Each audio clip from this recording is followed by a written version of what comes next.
దావీదు జీవితంలో ప్రమాదాలు ఉన్నాయి. దావీదు జీవితంలో దాక్కున్న పరిస్థితులు ఉన్నాయి. ఇక రాజు కదా, ఇక ప్రేమించకుండా ఎలా ఉంటాడు?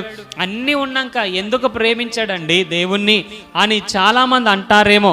ఎస్, అన్నీ ఉన్నప్పుడు ప్రేమించాడు, ఏమీ లేని స్థితిలో కూడా ప్రేమించాడు.